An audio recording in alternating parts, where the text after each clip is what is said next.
മുസ്ലിം സമുദായത്തിന്റെ വിഭാഗങ്ങൾ പറയാൻ പറ്റുകയില്ലല്ലോ.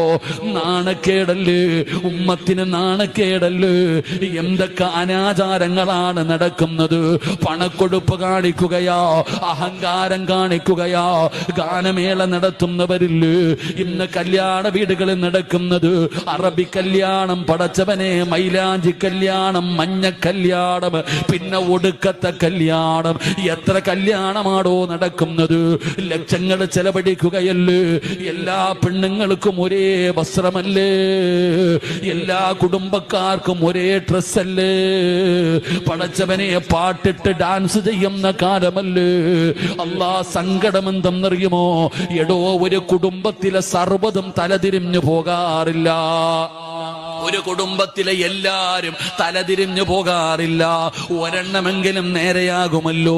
ഒരു കുടുംബത്തിൽ ഒരാളെങ്കിലും അല്ലാതെ പേടിയുള്ളവരാ ഉണ്ടാകുമല്ലോ. എന്നാൽ അങ്ങനെയില്ലടോ.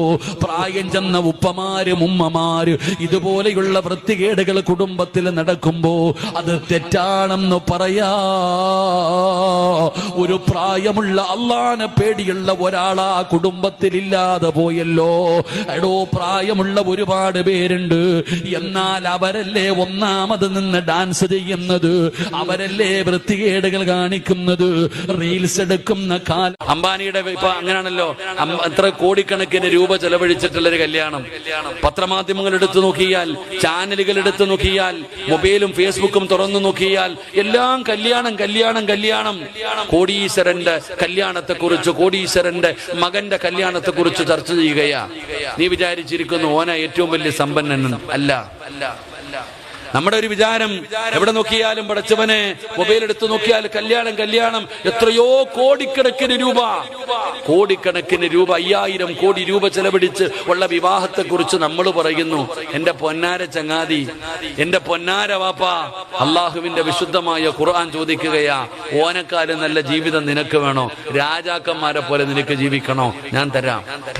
നിനക്ക് നല്ല ജീവിതം വേണമെങ്കിൽ ഞാൻ തരാം. ഒറ്റ നന്മ ചെയ്താൽ മതി. അള്ളാഹു ഭാഗ്യം തരുമാറാകട്ടെ. അള്ളാഹു ഭാഗ്യം തരുമാറാകട്ടെ. അള്ളാഹു ഭാഗ്യം തരുമാറാകട്ടെ.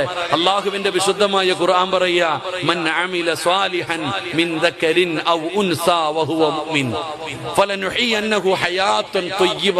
ഏറ്റവും നല്ല ജീവിതം നിനക്ക് തരാം. നീ നന്മ ചെയ്താൽ മതി. നല്ല കാര്യം ചെയ്യ്. നിസ്കരിക്ക്, നിസ്കരിക്ക്, നോമ്പ് പിടിക്ക്, ദിക്റുകൾ പറ, നല്ല കാര്യങ്ങൾ ചെയ്യ്. നിന്നെ കൊണ്ട് ചെയ്യാൻ കഴിയുന്ന നല്ല കാര്യങ്ങൾ ചെയ്താ നിനക്ക് രാജാവിനെ പോലെ ജീവിക്കാം. അള്ളാഹു നമുക്ക് ഭാഗ്യം തരുമാറാകട്ടെ. അള്ളാഹു നമുക്ക് ഭാഗ്യം തരുമാറാകട്ടെ.